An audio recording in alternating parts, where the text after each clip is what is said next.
নমস্কার দর্শক বন্ধুরা, রেস স্পোর্টসের পর্দায় আপনাদের সবাইকে স্বাগতম। আমি সায়ন এবং এই মুহূর্তে রয়েছি রাজারহাটের যে সেন্টার অফ এক্সিলেন্সের মাঠ, সেই মাঠের বাইরে ইস্ট বেঙ্গল দল তাদের অনুশীলন কিন্তু এখানেই সারছে এবং ডুরান্ড কাপের ডার্বির পর ডুরান্ড কাপের যে দ্বিতীয় ম্যাচ, ইস্ট বেঙ্গলের যে দ্বিতীয় ম্যাচ, সেই ম্যাচে কিন্তু তারা সিআইএসএফ প্রোটেক্টার্স তাদের বিরুদ্ধে খেলবে আগামী 31 তারিখ এবং 7:30টার সময় কিশোর ভারতীতে এই ম্যাচটি হবে। তার আগে কিন্তু ফের একবার দল নিজেদেরকে প্রস্তুত করে নিয়েছে এই কয়েকদিনের মধ্যেই, এবং সেখানেই কিন্তু বলা যেতে পারে এদিনের যে অনুশীলন, সেই অনুশীলনে মোটামুটি যেরকম ভাবে তারা অনুশীলন করলো, সেখানে কিন্তু এখন বলা যেতে পারে একদম নতুন, একদম কম সময় হয়েছে। একটা বড় ভেকেশন কাটানোর পর সমস্ত টিমের ফুটবলাররা, এখনো সমস্ত ফুটবলাররা আসতে পারেনি, তারা আসছে। এবং এই যে গ্যাপটা, একটা নতুন মরশুম শুরুর সময়ের যে গ্যাপটা, সেই গ্যাপটার জন্য কিন্তু ফুটবলারদের মধ্যে যে কমিউনিকেশনের অভাবটা রয়ে গেছে। এখন মূলত ওয়েস্ট বেঙ্গল প্র্যাকটিসে এই জিনিসটাকে নিয়েই কাজ করাচ্ছেন আন্তোনিও লোপেজ হাভাস।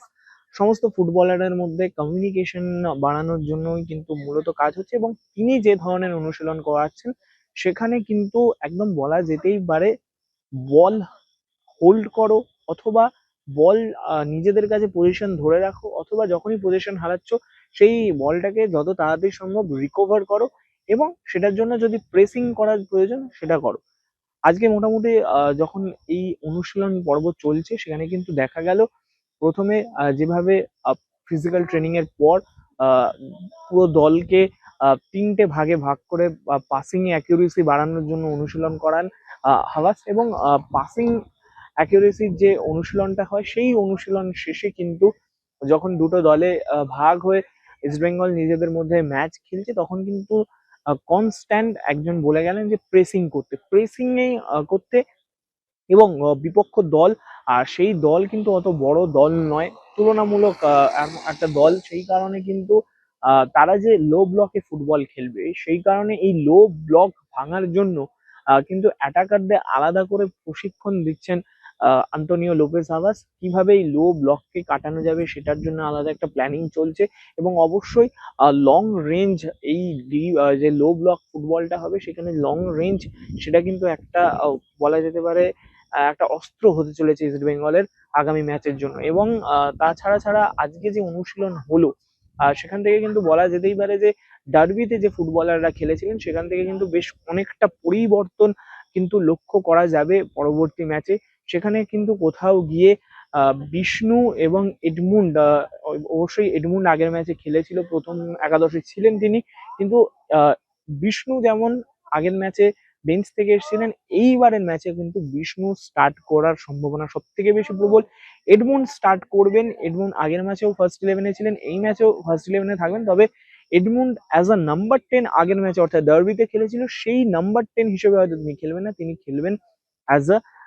উইঙ্গার, এবং রাইট উইং এ কিন্তু তাকে দেখা যাবে। এবং এই যে এডমুন্ড রাইট উইং এ চলে যাওয়ার ফলে যে নাম্বার 10 পজিশনটা ফাঁকা থাকবে, সেখানেই কিন্তু একদম ম্যাচের প্রথম মিনিট থেকে ড্যানি র্যামিরেজের থাকার সম্ভাবনাই সব থেকে বেশি প্রবল, অর্থাৎ প্রথম ম্যাচের পর ড্যানি র্যামিরেজ কিন্তু প্রথম একাদশে ফিরছেন। এবং এছাড়াও জিকসন এবং অবশ্যই রাশিদ, রাশিদের সাথেই কিন্তু মিডফিল্ডে থাকবে, এবং এর ফলে কিন্তু দুই যে রোহিত, সেই রোহিত, এই দুই রোহিতই কিন্তু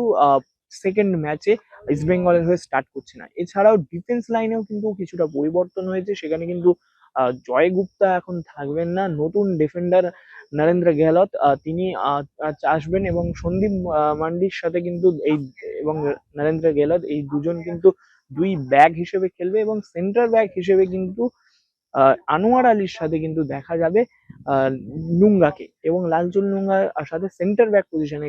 খেলবেন এবারে নুঙ্গা, এবং যে লেফট ব্যাক পজিশন সেখানে কিন্তু খেলবে হচ্ছে সন্দীপ মান্ডি। এইটা একটা মোটামুটি একাদশ হতে পারে, এখনই বলছি না যে এই একাদশই হবে, এরকম একটা একাদশ হওয়ার সম্ভাবনাই সব থেকে বেশি রয়েছে।